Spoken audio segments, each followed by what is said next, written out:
My electric rideable collection is starting to get a little wild, so I thought it would be time to do an updated look at everything I got going on here, kind of a garage update. And I guess we'll start with my lead acid cruiser electric skateboard that I built. For those who didn't watch that video, it was a DIY electric skateboard I built using 3 12-volt lead acid batteries wired in series to see if I could power an electric skateboard with lead acid batteries. Of course, I still have it, but if you remember from my last update, I had broken it and I was looking to fix it. I still haven't done so. I did do some testing and I narrowed it down to the ESC that got busted, so it's just a matter of replacing it. That should fix it. The batteries are over a year old now. I don't know how they'll hold up once I actually do repair this and charge them again. I definitely need to take it out for a capacity test to compare performance of how it was when I first built it compared to now. And now that I think about it, my last range test was actually in cold weather, so if I can get it fixed in time for summer, I could do a warm weather range test and it'd be interesting to compare, since lead acid batteries really don't do all that great in cold temperatures compared to like lithium. I did build this board mostly as a novelty. I have no intent on like taking it out on a skate packing trip or anything like that. In the warm weather, it'll probably get maybe up to 15 kilometers of range if I had to guess, but the charging time on lead acid batteries is atrocious. It's an overnight charging type of deal. And another limitation of lead acid batteries is they just can't dump out large amounts of power at once. And so when I built this thing, I only did a single belt drive motor, so the board isn't all that powerful to begin with. Really gets choked up by any sort of off-road situation or hills. When it was still working, I was basically just using it for lunch runs. But because it's lead acid, I could actually keep it fully charged and not have to worry about battery degradation, which was nice. If I do manage to get it fixed up this year, I do want to do a few things with it, so let me know what you want to see me do with this skateboard. Next up is my Shawboard's electric mountain board,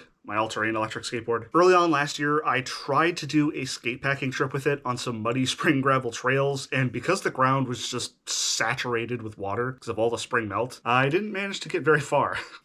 My range was absolute trash, just because the mud was so sticky. It was like a suctioning cup to the wheels, and the rolling resistance was off the charts. The telltale sign was the fact that I was going so slow, even though I was full throttle, because of how much resistance there was to move. Part of that's because this electric mountain board isn't super strong. It's a 36 volt drivetrain, whereas a lot of all-terrain boards are at least 42 volt or higher, compounded by the fact that I'm a heavy dude, 240 pounds, and I have like 30 pounds of backpacking gear. Now, on the contrary, once the weather actually warmed up, it baked off all of that water, and the trails were nice and hard and dense. It was actually night and day trying to backpack on this board, and thankfully I actually managed to get some successful trips in. So don't get me wrong, it's still an underpowered skateboard for me, but as long as I stick to like gravel rail trails, I think it's actually all right as my primary electric skateboard backpacking platform. The only issue is that this thing chews through batteries. I need to stuff my battery compartment with over 1,300 watt hours of battery just to comfortably do 30 kilometers on flat gravel trails. And because I have like 4 different batteries in there, it's a spider's web of chargers when I have to do charging stops, but at least my charging stops are still only 3 hours. The other gripe I have is the fact that this thing is a belt drive. I promised myself I wouldn't get another belt drive, and then I went out and bought this damn thing. It doesn't break down nearly as often as my street board, but I still managed to get gravel and stuff stuck in there, and it just shreds the belts. So if any electric skateboard companies out there want to send me a gear drive e-skate to review, man, I am game. And of course, I still have my electric Dirtsurfer. It's still around, I just haven't done much with it because of how hard this thing is to ride long distances. You really need to train in order to get long distance on these things and not feel absolutely destroyed. And like I keep saying, yeah, these things are exactly as sketchy to ride as they look. It is actually one of the favorite electric rideables that I own, and one I'm really proud of because I did that electric mod myself. I've really been missing riding this thing, and I'm looking to actually get it out on at least a ride or two this summer, even if it's just like a quick stealth camping overnighter or a ride down a trail to stop for lunch. This past year, I did do a video where I tested using a trekking pole to make launching easier if I don't have something solid to push off from, and that actually did help a lot. And when I was looking back at my videos that I published, I realized I didn't really do much with it over this past year, and I definitely want to correct that. Then of course, we have the OG, my touring electric skateboard. I actually did feature this thing on an overnight skate packing trip this past summer, and when I got close to home, coming back from that,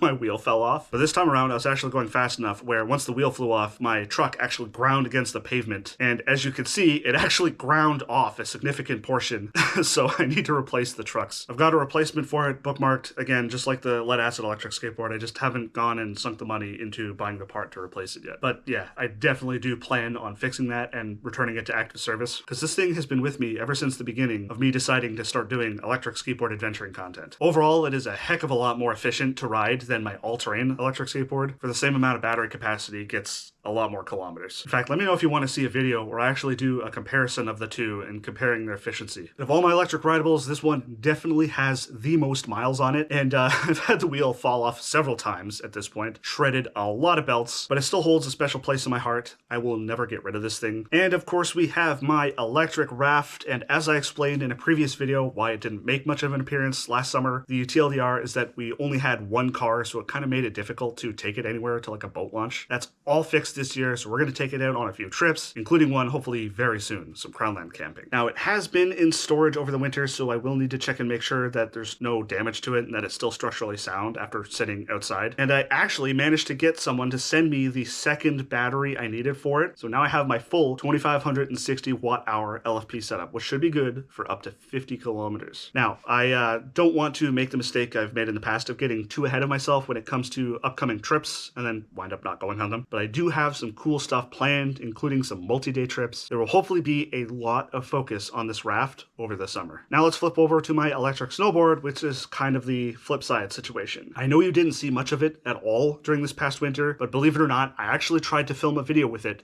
twice. The first time was supposed to be just a simple overnighter down a backcountry trail. I'd hoped the snow had a chance to melt down and refreeze, or that the trail was well trampled to create terrain that the snowboard could actually work on. And while that did happen to be the case, unfortunately the trail was a lot hillier than I remembered, and this electric skateboard cannot do hills. It can barely do flat ground. The snow was super deep, but the trail itself was actually plowed, strangely enough, because it's a backcountry trail. And unfortunately I didn't bring a shovel or snowshoes, and considering the snow was up to my waist, I wound up cutting my losses and bailed. And the second video I tried to make was just me riding around the area just to get it out for at least one video, and even then the snow was being too problematic and the ESC kept cutting power to the motors. I have no idea why. Last year it was working great, but this year for some reason it's been giving me nothing but trouble. If you remember, one of the recurrent problems that I've had with this build is that the treads keep splitting because they're 3D printed out of ABS. This time around I actually tried using a PETG print to replace the tread piece, and it actually seems to be holding up a lot better. The warmer weather's here, so unfortunately it's parked for the year, but we'll keep poking at this once the winter weather swings around again and see if we can at least get some more stuff going on with it. Alright, now let's talk about the VeyMax Cejour, which was the first electric rideable ever sent to me for review. Think of this as like a long-term review update on it. Ever since my lead acid electric skateboard broke down, I've been using this as my go-to lunch run board, and it's actually been running perfectly fine, no issues. It is a budget beginner board, so I don't think it's going to be doing anything too crazy, but I do have some upgrade plans for it, like I keep mentioning, and I might actually even get to them this summer, who knows. Basically, I'm going to swap out the wheels for the larger and softer and treaded 105mm wheels and stick a top-mounted battery case on it, and then we're going to build a 36 Series 1 parallel nickel metal hydride D-cell battery pack for it and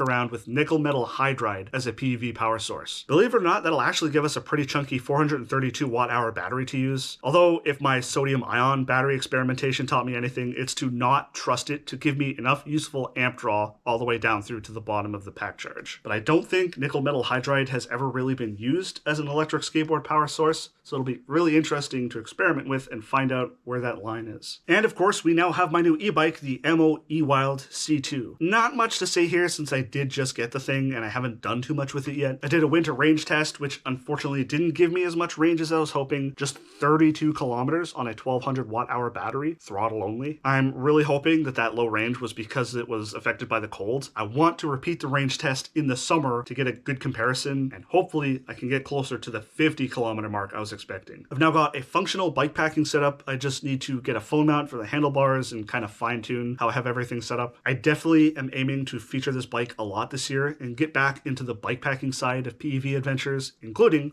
hopefully, an overnight trip for the next video. I've also got some multi-night trips planned with it, including one on one of Ontario's well-known bikepacking routes. And lastly, we have my Segway Ninebot G30 LP, and I can't believe I slept on this thing for 3 years, man. While it's no Dualtron Storm Limited, which has 10 times the battery capacity, this scooter is oddly efficient. It's got just enough juice to do some overnight trips and some light-duty backpacking. I definitely want to expand into electric scooter adventure content, so this will hopefully be my way to get my foot in the door. I can't believe that this thing sat around for 3 years and has like almost no battery degradation. It was untouched that entire time. No charging, nothing. I had bought a fast charger for it, which actually charges it very fast, 0 to 80% in only an hour and 20 minutes, which actually makes it not that bad as an adventuring platform. My only complaint is that the motor is underpowered at only 350 watts. It can't haul my fat ass up hills, and on the bottom end of the battery charge, it's just so sluggish. Like I said, I've got all kinds of crazy DIY builds that I really want to get to. I use all of my electric rideables for backpacking and camping on this channel, so make sure you subscribe if you're into that shit.